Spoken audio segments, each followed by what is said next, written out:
एक राजा जिसने भूखे रहना मंजूर किया लेकिन कभी किसी के सामने झुकना नहीं सीखा। यह कहानी है महाराणा प्रताप की। साल 1540 में मेवाड़ की धरती पर जन्मे प्रताप बचपन से ही बहादुर थे। उनकी मां हमेशा कहती थी, राजपूत का सिर कट सकता है लेकिन झुक नहीं सकता। उसी समय दिल्ली में अकबर पूरे भारत पर राज करने का सपना देख रहा था और एक एक करके सभी राजाओं को अपने अधीन कर रहा था, लेकिन मेवाड़ अभी भी आजाद था। अकबर ने कई बार संदेश भेजा कि महाराणा प्रताप उसकी अधीनता स्वीकार कर लें, मगर प्रताप ने साफ मना कर दिया। इसके बाद शुरू हुआ संघर्ष।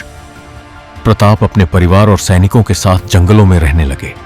कई बार उन्हें घास की रोटी खाकर दिन बिताने पड़े। एक दिन उनकी छोटी बेटी भूख से रो रही थी और तभी एक जंगली बिलाव उनकी रोटी उठाकर भाग गया।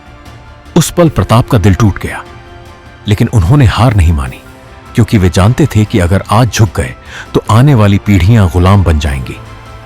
फिर आया साल 1576 और हल्दी घाटी का भयंकर युद्ध, जहां एक तरफ मुगलों की विशाल सेना थी और दूसरी तरफ महाराणा प्रताप अपने वफादार घोड़े चेतक के साथ।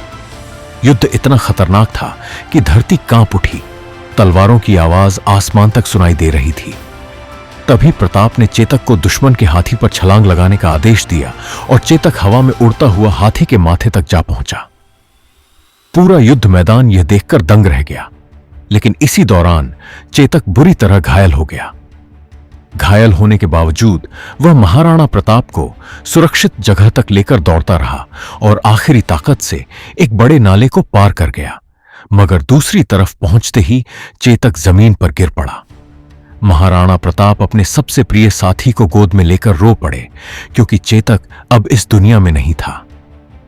हल्दी घाटी के युद्ध के बाद भी अकबर कभी महाराणा प्रताप को पकड़ नहीं पाया। जंगलों में रहकर भी प्रताप लड़ते रहे और धीरे धीरे अपना राज्य वापस जीत लिया।